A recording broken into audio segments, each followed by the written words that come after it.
Mesdames et messieurs, bonsoir et merci de nous choisir pour vous informer et comprendre l'actualité sociopolitique et économique d'ici et d'ailleurs dans cette émission Ni votre soir. Mamadou Diouf, bonsoir et bienvenue. Bonsoir Charlotte.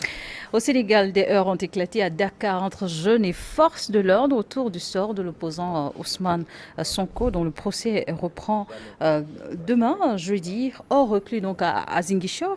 Ousmane Sonko a été ramené de force par la gendarmerie à Dakar pour comparaître à son procès pour viol contre Adissa. C'est un procès qui présente de gros enjeux sécuritaires. En fait, le procès a eu lieu. On attend plutôt le verdict pour le premier, puisque le procès a eu lieu et le procureur avait requis 10 ans de prison si le juge accepte la thèse du viol, parce que c'est lui-même qui le dit, ce n'est pas moi. Ben, si le juge n'accepte pas la thèse du viol, il propose 5 ans de prison pour détournement de jeunesse. Donc le procès en tant que tel a eu lieu, mais le verdict avait été reporté au 1er juin. Mais quand il quittait Ziguinchor, ce n'était pas pour aller au procès. Le président sénégalais a appelé à un dialogue que lui et une bonne partie de la coalition IEU Askanui, qui est la plus grande coalition de l'opposition, ont décidé de boycotter, mais ils ont décidé en même temps de faire leur dialogue de façon parallèle. Donc il disait qu'il va aller à Dakar pour participer à ce dialogue qui va être un dialogue parallèle au dialogue appelé par le président de la République. Mais en partant, il a voulu en faire une caravane et utiliser sa stratégie habituelle de démonstration de force, parce que c'est un phénomène. Si Sonko est quelque part, je ne sais pas qu'est-ce qui fait sortir les populations, mais en tout cas les populations sortent, et l'État a du mal à digérer cette démonstration de force d'un opposant. Bon, l'État cache sa stratégie parce que tous les deux sont dans des stratégies. Hein. L'un, c'est pour conquérir le pouvoir, l'autre, c'est pour conserver. L'État dit non, ça bloque les activités, il y a des risques. C'est quand même vrai parce qu'il y a eu mort d'homme au départ de la caravane au niveau de Kolda, malheureusement, encore une fois. Ça fait plus d'une vingtaine de personnes qui sont déjà tuées dans cette affaire. Et l'État dit que pour des raisons de sécurité, y compris même pour la sécurité de Sonko, puisque c'est la nouvelle stratégie, on trouve le moyen de venir le prendre lui-même. Cette fois-ci, on l'a mis dans un fourgon blindé pour l'amener immédiatement chez lui.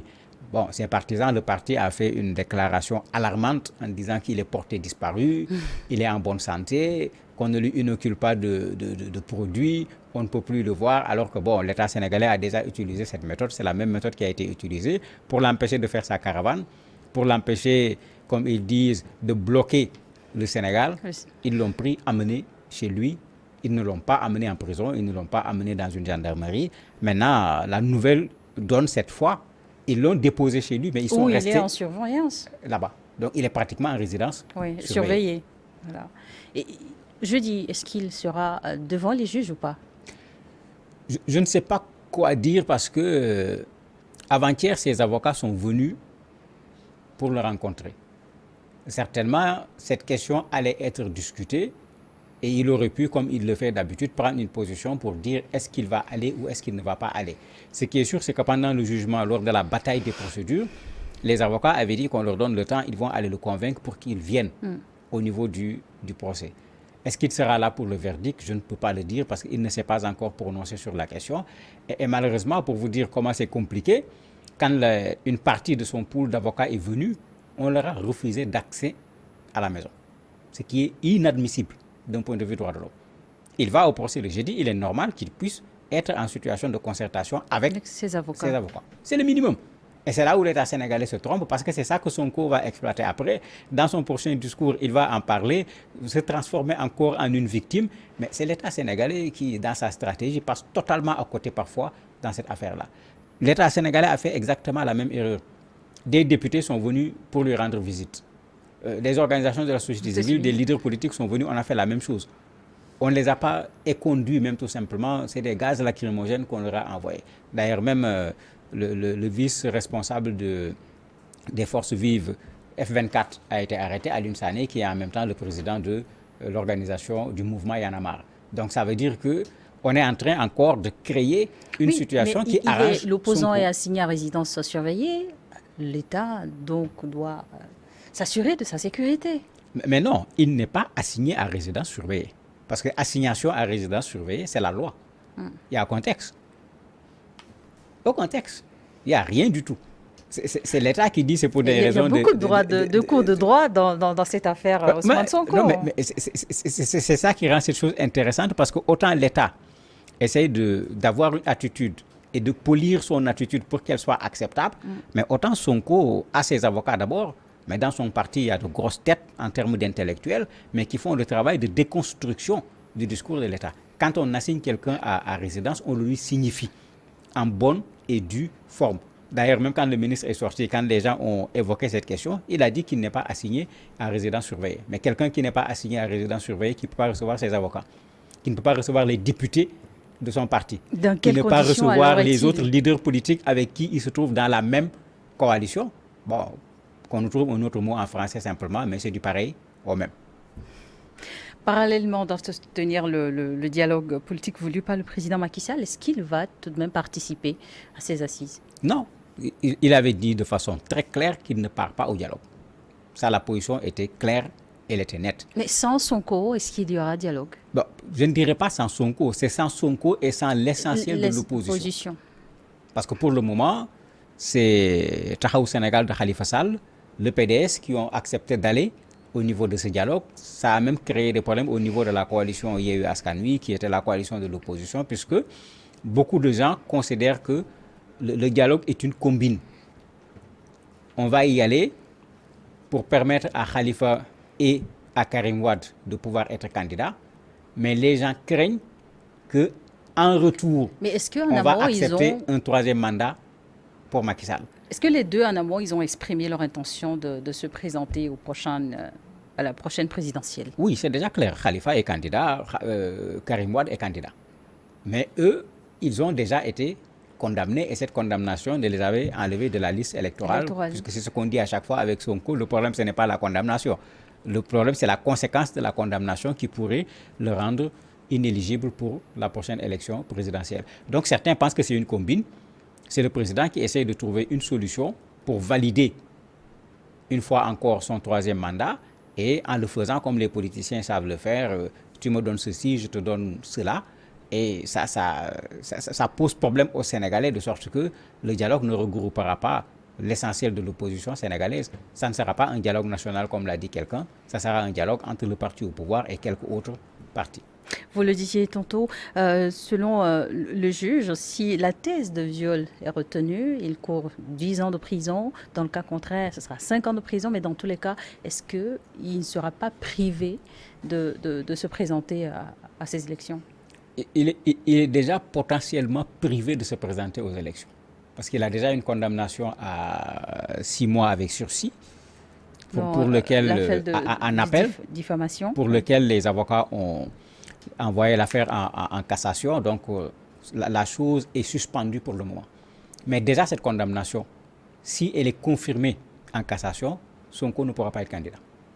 Puisqu'il y a deux choses, soit dans le jugement, le juge dit carrément qu'on lui enlève ses droits, il ne les a plus, soit le juge ne le dit pas, on va au niveau du code électoral du Sénégal, article 29, article 30, le code électoral l'empêche d'être candidat. Donc il y a déjà quelque chose. Mais imaginez s'il y a une nouvelle condamnation qui cette fois risque d'être, parce que là-bas on parle de sursis, plus lourde, ici oui. La condamnation risque d'être plus lourde. Mais avec le cumul plutôt des deux condamnations, mais il est clair qu'en ce moment, il ne pourra pas être candidat. Maintenant, c'est tout l'enjeu de ce que vous voyez, sa caravane, parce que lui, Sonko est plus sur le terrain politique dans ce procès. C'est l'État qui fait semblant d'être dans le terrain juridique, alors que tout le monde sait que derrière le terrain juridique, l'État veut se débarrasser d'un adversaire qui est plus qu'encombrant, parce qu'il ne parvient pas du tout à maîtriser M. Sonko. Est-ce qu'il lui reste une quelconque voie à exploiter, un espoir pour changer la situation? Mais oui, pour cette accusation de viol, il n'y a pas beaucoup de Sénégalais qui y croient. Beaucoup de gens même avaient dit qu'il n'y avait pas de raison d'aller au tribunal.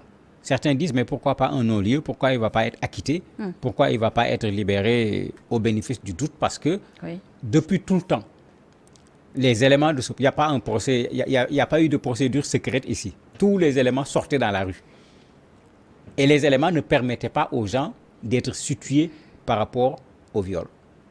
Et c'est pourquoi, pendant longtemps, lui, il a joué sur ça en disant c'est un complot contre lui et il l'a vendu et les Sénégalais ont bien acheté le complot. Si on demandait aux Sénégalais quel est leur avis, l'écrasante majorité des Sénégalais vont vous dire que c'est un complot. Maintenant, qu'est-ce qu'on va faire? Est-ce qu'on va se retrouver à une situation où on va forcer les choses, le condamner, mettre en péril pratiquement le Sénégal? Parce que c'est clair que si on dit qu'il n'est pas candidat, mais ça ne passera pas facilement si ça va passer. Le verdict sera connu jeudi. Vu la tension qui règne, est-ce qu'on va vers les jours difficiles au Sénégal? On est déjà dans des jours difficiles. Il y a même une attitude extrêmement dangereuse qu'on voit depuis quelques jours où on va brûler les maisons des gens. On a brûlé la maison de l'ancien ministre des Sports, par exemple. On est allé brûler la maison de la dame Aïda Mbodj qui est de l'opposition. C'est-à-dire qu'il y a un jeu extrêmement dangereux actuellement où vous avez de petits groupes de personnes. Qui sont ces personnes? Je ne sais pas. Mais en tout cas, vous avez des maisons de responsables politiques ou bien de membres du gouvernement qui sont brûlées. Vous avez également des maisons de membres de l'opposition qui sont brûlées. Alors que le verdict n'est pas encore sorti. Mais si le verdict sort, à quoi on va s'attendre en ce moment? Je crois qu'il y a lieu, comme tout le monde le demande, que tout le monde se ressaisisse. Parce que dans cette affaire, des deux côtés, on est jusqu'au boutiste. Des deux côtés, il y a de la manipulation. Chacun veut avoir raison. Aussi bien pour conquérir le pouvoir que pour conserver le pouvoir. Et c'est pourquoi il faut faire très attention pour ne pas se laisser emporter par ce qui est en train d'être fait, parce qu'il y a de l'excès des deux côtés. On aurait pu laisser Sonko faire sa caravane. Il faut le laisser faire sa caravane et puis la police est là pour assurer la sécurité. C'était plus simple. Ils ont fait autre chose, on a vu le résultat, il y a déjà eu mort d'homme. Et lui, dans sa déclaration, il est tout content parce qu'il dit, mais il voulait aller à Dakar en 2 jours. Finalement, il a fait 2 jours sans quitter même la zone de départ. Ça montre que lui, il a obtenu déjà ce qu'il voulait. S'il risque de continuer, il ne pourra pas être présent au dialogue de l'opposition. Donc, il faut qu'il se faufile pour aller. Et c'est ce qu'il dit, on est venu le prendre alors que lui, il voulait partir parce qu'il ne pouvait pas continuer avec la caravane. Ça allait prendre beaucoup plus de temps que ce qu'ils avaient prévu. Comment calmer la tension actuelle au Sénégal et surtout à Dakar, la capitale? Je n'ai pas cette baguette magique qui peut me permettre de dire voilà la solution. Mais en tout cas, une bonne partie de la société civile, une bonne partie des guides religieux, une bonne partie des responsables politiques demandent qu'il y ait un vrai dialogue. Et un dialogue où, bien sûr, Sonko et ses partisans seront présents. Parce que quand on organise un dialogue où Sonko n'est pas présent, mais c'est comme si ce qu'on voit parfois dans nos États. Au même moment, il a déjà annoncé ne pas être présent, prendre part aux discussions. C'est la forme du dialogue. Sonko n'est pas contre le principe d'un dialogue. Les autres de l'opposition ne sont pas contre le principe d'un dialogue, mais avec Macky, il y en a déjà eu 2 ou 3 qui n'ont pas donné les résultats escomptés. Donc les gens considèrent qu'on veut encore une fois les manipuler. Ils ne vont pas aller servir de faire valoir à un pouvoir qui a déjà son agenda par rapport à ce dialogue et qui veut le faire passer. Mais une bonne partie des Sénégalais considèrent que la solution, c'est qu'on s'asseye, qu'on se parle. Et que quand on dit on s'asseye et qu'on se parle, que ça soit tout le monde pour qu'une solution puisse être trouvée à ce problème. En tout cas, en attendant, les esprits sont surchauffés dans les rues de Dakar. Mais bien sûr, on va vers jeudi, on va vers le 1er.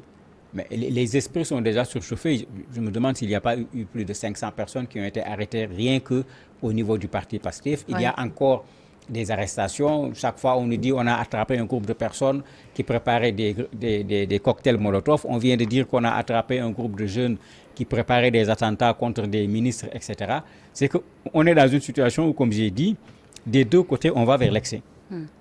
Et c'est ça le danger parce que le jeudi tout court est un danger pour le Sénégal. Et vous allez voir, ça va être tellement compris que jeudi matin, beaucoup de Sénégalais vont préférer rester chez eux pour ne pas prendre de risques par rapport à ce qui pourrait se passer. Ce qui n'est pas bien, quand même, pour ce pays. C'est un procès. Il doit pouvoir se dérouler et les gens vont pouvoir... Mais ce sont des expressions... Ça va dépasser ralenti, ça sera à l'arrêt.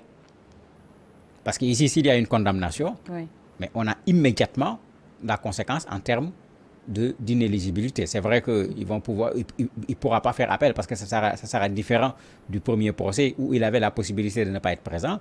Ici, si on le condamne par contumace, il ne peut pas faire appel parce qu'il n'a pas fait partie du procès.